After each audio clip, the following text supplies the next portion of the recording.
Welcome to Things You Don't Know.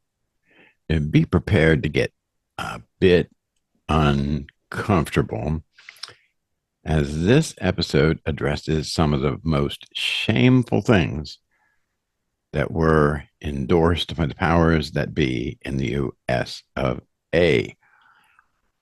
I hope that it disturbs our audience enough so that we can all work together to prevent atrocities such as those that I will discuss and never let them happen again. They're still happening right now, by the way. It's still part of the law.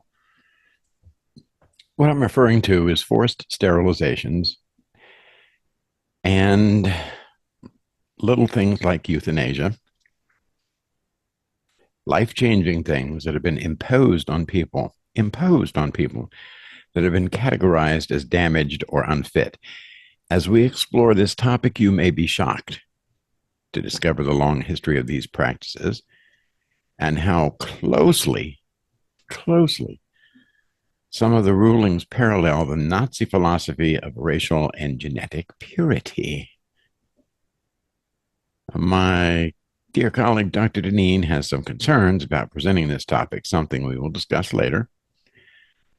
But be aware that if you have problems concerning presenting this topic, and with us presenting the truth, address your comments to me. Thank you, Dr. Weaver. Frankly, the idea of murdering people with exceptionalities terrifies me. It is something that will truly surprise people that live without disabilities to hear that as a person with a disability, and my experience has been privileged compared to others, I have labored in a world that still has some very old-fashioned ideas about what I'm capable of and what I ought to, and I hate this expression, friends, be allowed to do. This podcast is going to expose some of the extreme, abhorrent actions that have been taken on persons with varying exceptionalities.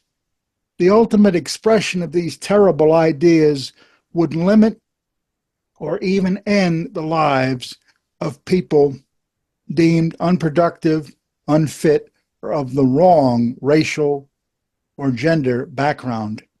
The crime of murder is hidden with euphemisms such as life unworthy of life, relieving suffering, or euthanasia. Now, let me make clear, if a person is in unbearable pain and makes the choice to use whatever methods they can to relieve their suffering, even if that does cause them to leave this world, if they are a competent adult, that's their decision. That's a different matter. But all of these euphemisms are designed to dismiss or negate the value of people outside the norm. Absolutely. Now, people with varying exceptionalities are often seen as a threat. A threat, yeah. A threat to societies trying to maintain the status quo. And let that sink in for just a moment. This has been true throughout the ages. In the days of Sparta, okay, great steps were taken by recognizing the value of women's rights, allowing women to vote centuries before anywhere else. Now, please listen to our podcast called Spartan Women to learn more about that. But the Spartan eugenics program rivaled the Nazis and was based on the same principle, i.e., that those with any disability would only be a drag on the society and should be euthanized for the sake of improving the society by genetic purification, i.e., eradicating those deemed to be unfit or unable to contribute to society. Babies were inspected at birth, including being bathed in wine. Healthy males began training at home as toddlers, then were taken away to what some would say was the sadistic agoge training camps at 7 or 14 years of age. Babies who showed any bodily deformities or evidencing any other mental issues were either left to die stoned to death, or abandoned in pits, i.e., making them good prey for wild animals looking for a little snack. Athenians blamed the mother for birthing defective babies, like something out of The Handmaid's Tale. And they were disgraced, possibly ostracized, like they wanted to have a deformed baby, right? Cool. In Rome, the merciful death given to those babies, regarded as unfit, was boasted of. The act was portrayed as noble, even by revered philosophers such as Seneca, Aristotle, Plato. I know some of those are Greeks, to name just a few. Seneca the Younger gave a statement on culling, like you would cull wheat or something, culling the populace. This is detailed in the early Roman history website. Check it out if you want to. Seneca is quoted as saying, "We knock mad dogs on the head, use the knife on twisted sheep, and drown deformed babies. This is not an act of passion, but an act of reason." I say bullshit. Resources were seen as too limited to be spent keeping alive those who couldn't produce. To this very day, the morality of convenience has been proclaimed openly, not a hidden thing. It's right there. The rise of monotheistic religions, Judaism, Christianity, and all its branches, Zoroastrianism, which forbade any kind of infanticide or euthanasia, as all people were seen as children of God, curtailed acts of this sort, but sadly, the idea never died entirely. Beginning in the early 20th century, new scientific ideas were misinterpreted to allow terrible cruelty. Greedy and short sighted people manipulated the idea of evolution, convincing the elite to create a morality of convenience, the paradigm previously cited, and advocating what was called a hierarchy of usefulness. Social Darwinism was used to promote racism and abandonment of the poor. Later, these concepts were expanded to justify involuntary sterilization, institutionalization, and even the murder of those labeled unfit. Eugenics sadly spread around the world like a pestilence. I'm ashamed to say this, but it's true, my friends. The United States took the lead.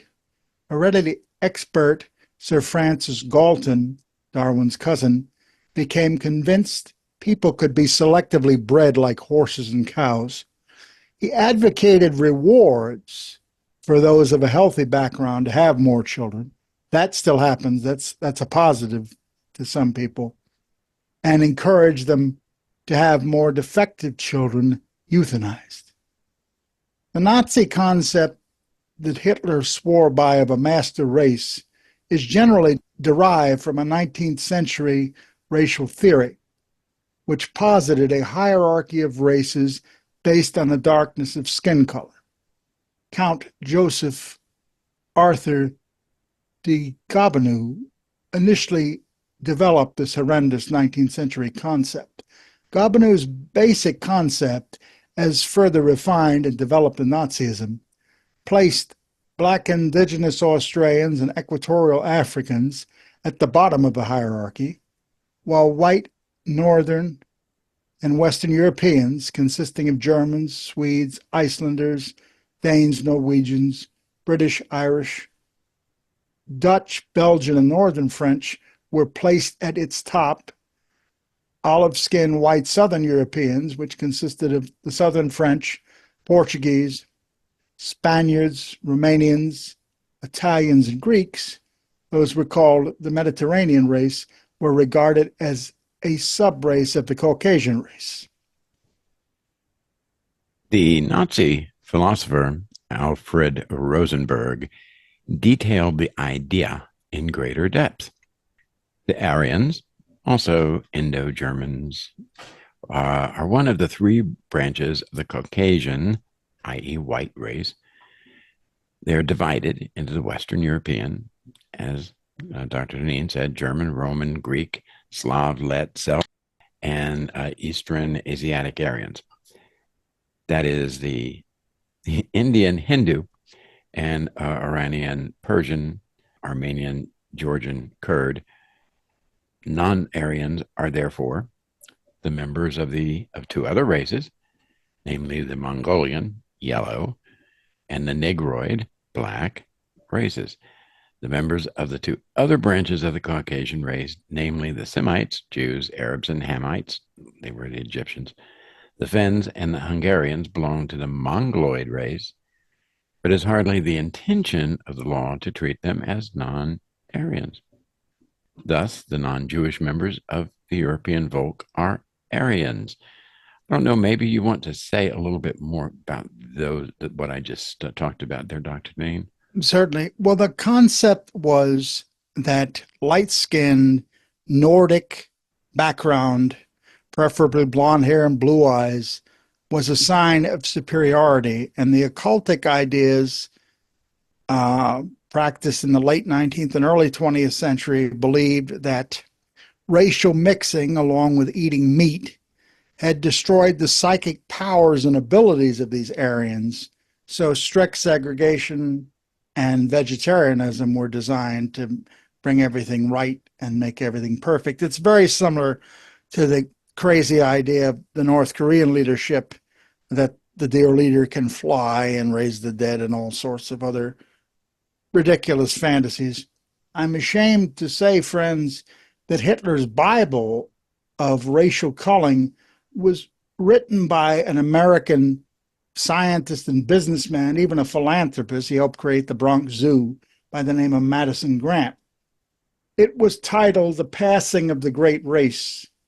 The negative aspect of the progressive era was the idea human beings could be made better through methods similar to the breeding of animals and the mass production of durable goods.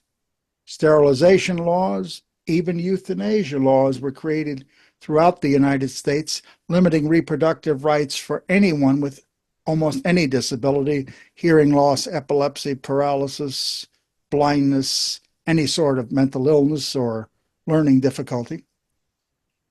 Mormons, Jews, Catholics, and Orthodox Christians regarded these ideas as immoral, as did many Protestants as well, but the larger groups took a larger role in it and fought against these laws.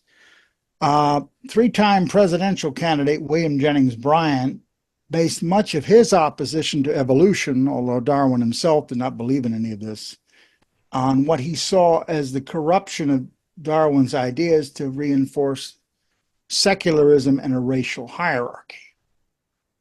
The opposition to these pseudoscientific ideas led to a Supreme Court case against sterilization laws. The case became known as Buck versus Bell. Now, those defending Ms. Buck believed procreation an inalienable right. Those on the other side were terrified of what they saw as irresponsible breeding. Regrettably, the court upheld this abhorrent law, allowing sterilization. Chief Justice Oliver Wendell Holmes, I'm sure you've heard that name, right? Think he's a good guy. He compared sterilization to state laws requiring vaccination to attend public schools. So vaccinating somebody to prevent them from getting a disease and sterilization or euthanasia. Okay, got it. All right. The Chief Justice's remark, 3 generations of imbeciles is enough, summed up the fears and prejudices of generations.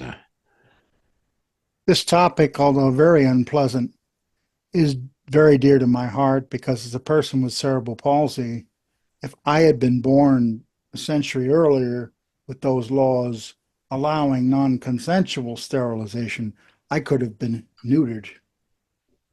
It did happen to people I knew within the relatively recent past, I'm sorry to say. My mentor and physical therapist Dr. Andrew Kramer began his 71-year career as the PT to cope with the loss of his sister, Helen. She had a specific kind of cerebral palsy called athetoid with a lot of involuntary movements. And this, mind you, was in the early 20s. We didn't know what we know now. And some doctors, under the influence of dangerous ideas emanating from the eugenics movement, believed that to be a mental illness, particularly since Miss Kramer was also nonverbal. Dr. Kramer's sister was committed to an asylum at Vineland, New Jersey. This place exists to this day. It's very famous because the daughter of Pearl Buck was there for some time. The faculty director, psychologist Dr. Edgar A. Dahl, was the creator of a very famous intelligence test called the Vineland Social Maturity Scale. He had the gall to think that young Helen's inability to speak was a defense mechanism or a trauma response that could be cured by exposure to his most severely mentally ill patients who would, quote, shock the shyness out of her. Now, this only happened because Dr. Kramer, as a young boy, had cut school several times to care for his sister, and someone told on the family. Now, this is a 15-year-old boy with no money. His father is dead. His mother doesn't speak English. And he decides, I've got to get my sister out of this place. He told me this story many times. It was probably the greatest tragedy of his life. And he went to the Vineland Asylum. It took 2 days to get there because there were no main transportation systems and he had no money. So he got there and there's very little in the way of professional help, a few doctors and nurses. So he managed to get into Dr. Dahl's office and was promptly ignored. He sat there for 4 hours. Forgive me if I get a little emotional, friends, but I have to tell this the way he told it. I sat there all day. Finally, with a mixture of surprise and frustration, Dahl finally came out. Who are you, boy, and what are you doing here? He growled with the contempt of a king wasting his time speaking to a serf. You have my sister in what you call the psychopathic ward. She's handicapped, but no more mentally ill than you are, doctor. What are you going to do with her? He looked at me like God on Judgment Day. What I do here is no one's concern. This is my domain. Dr. Kramer stood up. I'm taking my sister home. You're not, the old man barked. I'll have you locked up forever. There was no discussion, no compromise, just raw power. Helen Kramer passed on shortly afterward. Her death was labeled a stroke, but the rumor was she had been choked to death by a female psychopathic patient who was either making sexual advances or tried to steal her food. Hearing Dr. Kramer recount this story was the first time I had ever heard this beloved, tough, brilliant old man weep. He called it a graduate school lesson on the cruel nature of power. One can smile and be a villain. Everyone, in my opinion, as in his and yours too, Dr. Weaver, has a right to live and the ability to contribute something. Another significant argument in favor of preserving life at all levels of ability is a tremendous waste of potential when limiting, much less eliminating, those seen as defective or exceptional. Dr. Dean, you have a story to tell on that subject. Indeed, I do. Some of the wisest people I have worked with, been mentored and befriended by, could have been denied life or the opportunity to become their best selves if these presumptuous, arrogant ideas about people with exceptionalities had been acted on in their cases. I know many, but I'll just tell you a few. Some of the young people I went to grade school with, I started out in school for young people with cerebral palsy, most of whom did have cerebral palsy or other movement disorders. It could have very easily been left to rot. But they were blessed, just as I am, with loving families who saw their potential and labored unceasingly to get them the necessary assistance they needed. Mr. Edward Haas, for example, who had spastic CP, is now an assistant attorney general in New Jersey. Dr. Sarah Bogdan, my beloved friend, who also has spastic CP, is the finest podiatrist I've ever known and a member of what's called the Order of Consecrated Virgins, a lay Catholic order. People live like nuns. And most recently, it was my pleasure to learn from the legendary Dr. Brooke Ellison, the person who required quadriplegia as a young girl, but who graduated from Harvard, ran for the New York State Senate, had a beautiful film made of her life, and became a leading stem cell research expert. She took me under her wing, gave me a lot of encouragement, and shared her passions for life and learning. As Shakespeare reminds us, my friends, take them all for all. We shall not look on their like again. The major problems I see is that prejudice of all kinds is seen in painting people with too broad a brush. What I mean by that is that many people see one facet of another person's existence and apply stereotypes to that person. We see this, it's more comfortable it's in some ways to talk about this as in racial discrimination, for example.